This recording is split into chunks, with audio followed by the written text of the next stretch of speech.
நீங்கள் பார்த்து கொண்டிருப்பது நாட்டுக்கோட்டை நகரத்தார் டிவி. சென்னையில் வைர நகைகள் வாங்க R Arunachalam, A Ramnath, smart diamonds, traditionally modern jewellery, T Nagar, Chennai. ஆன்மீக ஆனந்தம் தரும் சிவம் திருநீர் அணிந்து சிந்தை குளிர்வீர். உங்கள் வாழ்வு சிறக்க சிவம் திருநீர் அணிவீர். வைர நகைகளின் வியாபார சாம்ராஜ்யம் KNC diamonds, carat and carat, Arimalam Muthu Kannan, Ranganayaki Kannan. புதுசாக இந்த ஸ்போர்ட்ஸுக்குள்ளே வரணும்னு நினைக்கிற யங்ஸ்டர்ஸ்க்கு நீங்கள் என்ன சொல்ல விரும்புறீங்க? ஸோ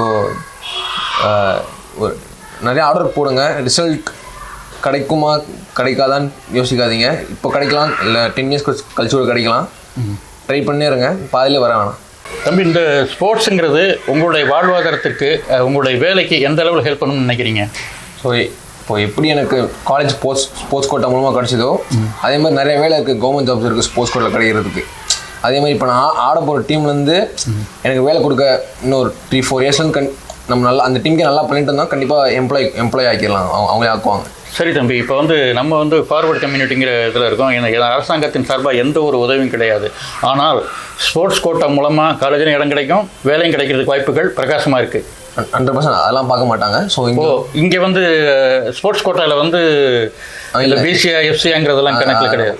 என்ன அச்சீவ் பண்ணியிருக்கீங்க மட்டும்தான் பண்ணி தான் பார்ப்போம். ஸோ அது மட்டும் தான் கணக்கு. அது மட்டும் தான். அப்போ இது ஒரு பெரிய வாய்ப்பு. நம்ம இளைஞர்கள் ஸ்போர்ட்ஸில் வந்தாங்கன்னா அவங்க பெருசாக சாதிக்கிறதுக்கு ஒரு வாய்ப்பு.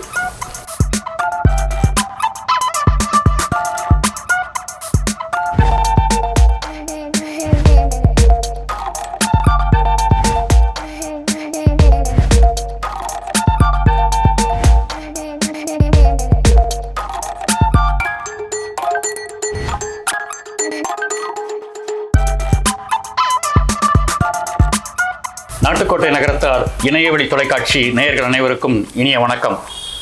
தொடர்ச்சியாக நமது தொலைக்காட்சியில் மிகப்பெரிய நகரத்தார் ஆளுமைகளை எல்லாம் சந்தித்து வருகிறோம்.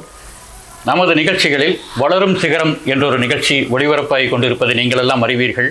நமது நகரத்தார் இளைஞர்கள் இளைஞிகள் தங்களுடைய தனிப்பட்ட திறனால் மிகப்பெரிய திறமைசாலியாக உருவாகி கொண்டிருக்கிறார்கள்.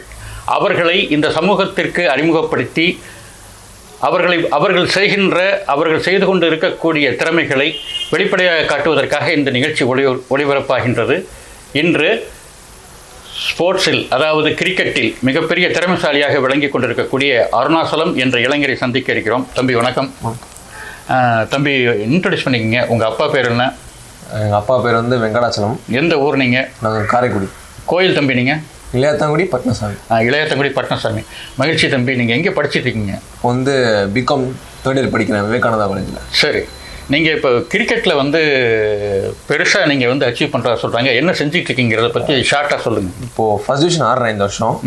டிஎன்சி லீக் மெட்ராஸ் கிரிக்கெட் கிளப்புக்கு ஆடுறேன். சரி.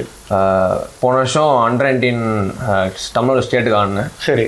ஸோ இப்போதைக்கு இப்படி போயிட்டுருக்கு. Right, okay. இப்போது நீங்கள் கிரிக்கெட் ஆடுறீங்க அப்படின்னா சின்ன வயசில் உங்களுக்கு அதில் ஆர்வமா? ஒரு 14 வயசுலேருந்து கிரிக்கெட் ரொம்ப ப்ரொஃபஷனலாக எடுத்துக்க ஆரம்பிச்சிட்டேன். சும்மா ஜாலியாக ஆடாமல் இதுலேருந்து நிறைய பெனிஃபிட்ஸ் இருக்கும் அப்படின்னு புரிஞ்சுக்கிட்டு ஆட ஆரம்பித்தேன். இல்லை, நீங்கள் எப்போ உங்களுக்கு இந்த ஸ்போர்ட்ஸில் பெனிஃபிட் இருக்குங்கிற எப்போ உங்களுக்கு புரிய ஆரம்பிச்சது?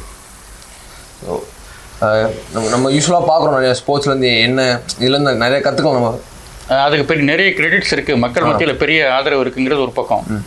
அது தவிர ஆரம்பத்தில் எந்த ஸ்போர்ட்ஸில் நீங்கள் ஸ்கூல் டேஸ்லாம் எதில் நீங்கள் பெரிய இன்ட்ரெஸ்ட்டாக இருந்தீங்க? ஃபஸ்ட்டு ஜென்ரலாக யோகா பண்ணிகிட்டு இருந்தேன். சரி. ஸோ அதுக்கு டைம்ஸ் பண்ணுறது அப்புறம் நான் யூஸ்வலாக கிரிக்கெட் ஆரம்பித்தேன். சரி. அது எனக்கு ரொம்ப ஹெல்ப் பண்ணுச்சு. யோகா கிரிக்கெட் ஹெல்ப் பண்ணுச்சு. ஸோ நான் கிரிக்கெட் ஆடுறதுனால எனக்கு நிறையா பேருக்கு நான் தெரிய வந்தேன். சரி. கிரிக்கெட்னால. ஸோ நீங்கள் ஒரு கிரிக்கெட் பிளேயர் அப்படின்னு சொல்லிட்டு. ஸோ இதனால் எனக்கும் நிறையா ஸ்கூல்ஸ் கூப்பிட்டுருந்தாங்க. இது மாதிரி கிடச்சிது. சரி. இப்போ பொதுவாக நம்ம இதில் சொல்லுவாங்க, நடராஜன் ஐஆர்எஸ்ங்கிற ஒரு மிகப்பெரிய இன்றைக்கி சுங்கலக்காவில் அதிகாரியாக இருக்கக்கூடியவர். அவர் சொல்லுவார் அப்படின்னா, நகரத்தார்களுக்கு நல்ல உடல்வாகு இருக்குது, ஆனால் என்னென்னா அதை டெவலப் பண்ணாமல் அவங்க ஒரு சாதாரணமான ஃபிசிக்கலாக ஒரு மிகப்பெரிய ஃபோர்ஸான ஒரு துறைகளில், ஒரு போலீஸ் மாதிரி, ஒரு மிலிட்ரி மாதிரியான துறைகளில் ஈடுபடாமல் இருக்காங்க. ஆனால் நீங்கள் சின்ன வயசில் அந்த மாதிரி ட்ரெயினப் ஆகி வந்தீங்களா? யோகாவிலேருந்து கிரிக்கெட் வந்தீங்கன்னு சொல்கிறீங்க, அதை எப்படின்னு கொஞ்சம் விளக்கமாக சொல்லுங்கள். ஸோ ஒன்றும் இல்லை, பேசிக்காக எனக்கு ஸ்போர்ட்ஸ்னாலே பிடிக்கும். சரி. ஸோ எந்த ஸ்போர்ட்ஸ்னாலும் நான் விரும்புவேன். சரி. எனக்கு கிரிக்கெட் முக்கியமான நான் ஏன் சூஸ் பண்ணேன்னா ப்ரெஷர் இல்லை எதுவுமே. ஸோ நான் ப்ரெஷர் இல்லாமலே நிறைய பெனிஃபிட் வந்து கிடச்சிது எனக்கு. சரி. ஸோ இதனால நிறைய டோர்னமெண்ட் ஸ்கூல் டிவிலலாம் வந்திருக்கேன். சரி. இதனாலே எந்த டிவியில் வந்திருக்கீங்க? இது ஸ்டார் ஸ்போர்ட்ஸ் தமிழ் ஜேஎஸ்கே டோர்னமெண்ட்னு ஒன்று. சரி. கிரிக்கெட் டோர்னமெண்ட் அது. சரி. அதில் வந்திருக்கேன். ஸோ அப்படி நிறையா வந்தது பார்த்து சரி இதில் இன்னும் கொஞ்சம் ஆர்டர் போட்டால் நல்லா வரலாம். சரி. அதனால் சரி. உங்களுக்கு கிடைச்ச ஃபஸ்ட்டு ரெகனைசேஷனுங்கிறது எப்படி?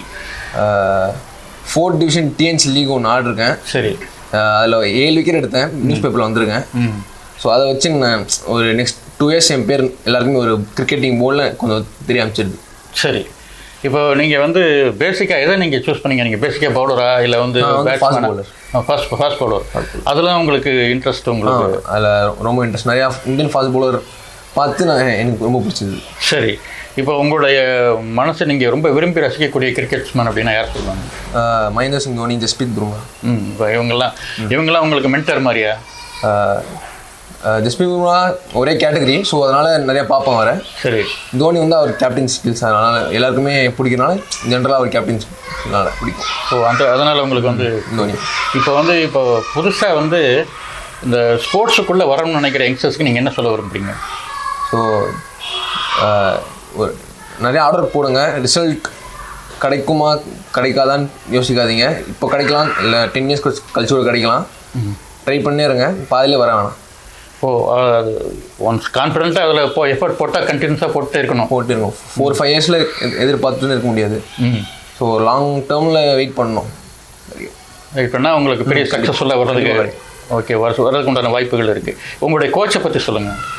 ஸோ நான் யூஸ்வலாக ஸ்கூல் முடிச்சுட்டு என்னை பார்த்துனது வெங்கட்ரமா சார்னு ஒருத்தர் பார்த்துட்டு இருந்தார். சரி. அவர் தான் இப்போ வந்து தமிழ்நாடு ரஞ்சி கோச்சாக இருக்கார் அவர். சரி.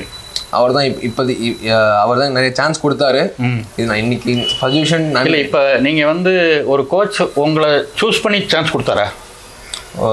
ஒரு ஜென்ரலாக மேட்ச் ஆடும்போது அவர் ஒரு 3rd பர்சன் மாதிரி பார்த்துருக்காரு. இப்போ நிறைய பேர் பார்க்குறாங்க, இந்த பையன் நல்லா பவுல் பண்ணுறாரு, இவரை வந்து ட்ரெயின் பண்ணால் பெரிய பவுலர் வருவார் அப்படின்னு அவர் தான் உங்களை சூஸ் பண்ணி எடுக்கிறாரா?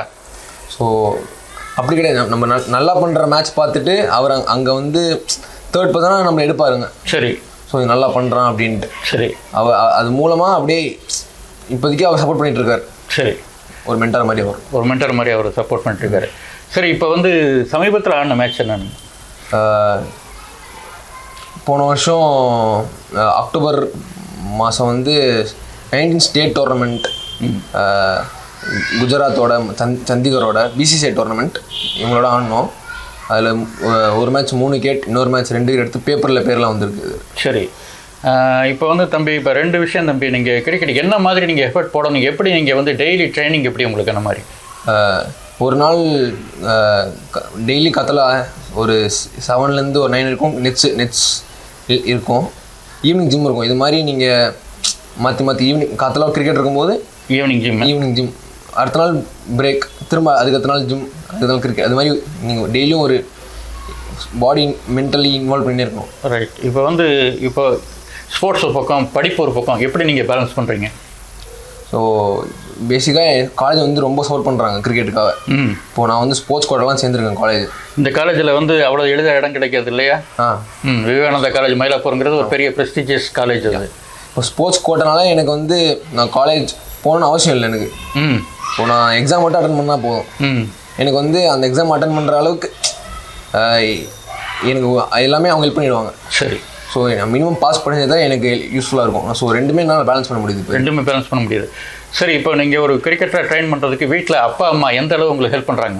ஸோ அண்டர் 14 டேஸ்லேருந்து அவங்க தான் மெயின் ரீசன் ஹெல்ப் பண்ணிட்டு இருக்காங்க. சரி. எங்கே எவ்வளோ தூரம் தான் அவங்க தான் கூட்டின்னு போவாங்க. சரி. ஸோ அதுதான் அவங்க தான் மெயின். இப்போ நீங்கள் ட்ரைனிங் போகிறதுனா கூட சின்ன வயசுல. ரைட். சரி. இப்போது நீங்கள் போய்ட்டு இருந்தீங்க. Okay sir. ஓகே. ஸோ அவங்களோட ஹெல்ப் வந்து கண்டினியூஸாக வந்து சப்போர்ட் பண்ணிட்டுருக்காங்க. கண்டினியூஸாக நிறைய சப்போர்ட் பண்ணுறாங்க. தம்பி, நீங்கள் ஆல்ரவுண்டர் ஆகணுன்ற ஆசை மாதிரிலாம் கிடையாதா? நீங்கள் ஆல்ரவுண்டர் ஆகணும் ஆசை இருக்குது. நான் போடுற பவுலிங் வந்து நிறையா பேருக்கு தெரியும். க்ரீன் ஃபீல்ட் நான் பேட்டிங் அவ்வளோ ஆடல, இப்போதைக்கு ஆடல. கான்சன்ட்ரேஷன் உங்களுக்கு பவுலிங்கில் இருக்குது. ட்ரெயின் பண்ணிட்டு இருக்கேன். நான் பேட்டிங் ட்ரெயின் பண்ணிட்டு இருக்கேன். சரி. ஸோ கண்டிப்பாக ஆல்ரவுண்டர் அவனுக்கு கண்டிப்பாக ட்ரை பண்ணிட்டு இருக்கேன். இப்போ நீங்கள் யோகாங்கிறது வந்து உங்களுக்கு பவுலிங்க்கு எந்த அளவு வந்துட்டு எதிர நிற்கக்கூடிய அவரோட பேட்ஸ்மேனுடைய மைண்ட் செட்டு இதெல்லாம் பார்த்து கரெக்டாக அவங்களால ஃபோக்கஸ் பண்ணி பண்ணுறதுக்கு யோகா ஹெல்ப் பண்ணுதா? ஃப்ளெக்சிபிளாக வச்சுக்குது. ஸோ எனக்கு எந்த ப்ராப்ளமும் யோகா பண்ணிட்டு இருக்கும் பண்ண அப்புறமா எனக்கு வந்து இந்த ப்ரெஷர் சுச்சுவேஷனே எனக்கு கொஞ்சம் ஈஸியாக இருக்குது. Okay, right. கம்பேரிட்டிவ்லி நான் கொஞ்சம் என்னால் ரிசல்ட்ஸ் கொஞ்சம் ஈஸியாக கிடைக்குது. ஃபோக்கஸாக பண்ண முடியுது. சரி, உங்களுக்கு பிடித்தமான என்ன நீங்கள் மேஜர் என்ன காலேஜில் என்ன மேஜர் பண்ணிட்டுருக்கீங்க? இப்போது பிகாம் ஜென்ரல் பண்ணிட்டுருக்கீங்க. ஃபைனல் இயர் படிக்கிறேன். சரி, ஃபர்தர் ஸ்டடீஸ் போகிறதா பிளானா இல்லை நீங்கள் ஸ்போர்ட்ஸுக்கு போகிறதா பிளான் இருக்கா? மெயினாக ஸ்போர்ட்ஸ் தான் பிளான் இருக்குது. சரி, இப்போ நெக்ஸ்ட் டிகிரி கிரிக்கெட்டிங் சப்போர்ட் பண்ணுறாங்க காலேஜ் இருக்குன்னா கண்டிப்பாக போடுவாங்க. சரி, கண்டினியூஸாக பிளான் பண்ணுற மாதிரி கண்டினியூஸாக கிரிக்கெட்டே போகிற மாதிரி பிளான். தம்பி, இந்த ஸ்போர்ட்ஸுங்கிறது உங்களுடைய வாழ்வாதாரத்துக்கு உங்களுடைய வேலைக்கு எந்த அளவில் ஹெல்ப் பண்ணணும்னு நினைக்கிறீங்க? ஸோ இப்போ எப்படி எனக்கு காலேஜ் ஸ்போர்ட்ஸ் கோட்டா மூலமாக கிடச்சிதோ அதே மாதிரி நிறைய வேலை இருக்குது, கவர்மெண்ட் ஜாப்ஸ் இருக்குது ஸ்போர்ட்ஸ் கோட்டில் கிடைக்கிறதுக்கு. அதே மாதிரி இப்போ நான் ஆட போகிற டீம்லேருந்து எனக்கு வேலை கொடுக்க இன்னொரு 3-4 இயர்ஸ்லேருந்து நம்ம நல்லா அந்த டீமுக்கே நல்லா பண்ணிட்டு இருந்தால் கண்டிப்பாக எம்ப்ளாய் ஆக்கிடலாம், அவங்களே ஆக்குவாங்க. சரி தம்பி, இப்போ வந்து நம்ம வந்து ஃபார்வர்டு கம்யூனிட்டிங்கிற இதில் இருக்கோம். எனக்கு அரசாங்கத்தின் சார்பாக எந்த ஒரு உதவியும் கிடையாது. ஆனால் ஸ்போர்ட்ஸ் கோட்டா மூலமாக காலேஜில் இடம் கிடைக்கும், வேலையும் கிடைக்கிறதுக்கு வாய்ப்புகள் பிரகாசமாக இருக்குது. 100% அதெல்லாம் பார்க்க மாட்டாங்க. ஸோ இங்கே வந்து ஸ்போர்ட்ஸ் கோட்டாவில் வந்து இல்லை பிசிஆ எஃப்சிஆங்கிறதெல்லாம் கணக்கில் கிடையாது. என்ன அச்சீவ் பண்ணியிருக்கீங்க மட்டும்தான் பண்ணி தான் பார்ப்போம். ஸோ அது மட்டும் தான் கணக்கு. அது மட்டும் தான். அப்போ வந்து இது ஒரு பெரிய வாய்ப்பு. நம்ம இளைஞர்கள் வந்து ஸ்போர்ட்ஸில் வந்தாங்கன்னா அவங்க வந்து பெருசாக சாதிக்கிறதுக்கு ஒரு வாய்ப்பு. ரைட். உங்களுடைய இந்த பயணமானது வெற்றிகரமாக அமைய எங்களது நாட்டுக்கோட்டை நகரத்தார் இணைய தொலைக்காட்சி நேயர்கள் சார்பாகவும் எங்கள் சார்பாகவும் வாழ்த்துக்கள். வணக்கம் தம்பி. தேங்க்யூ.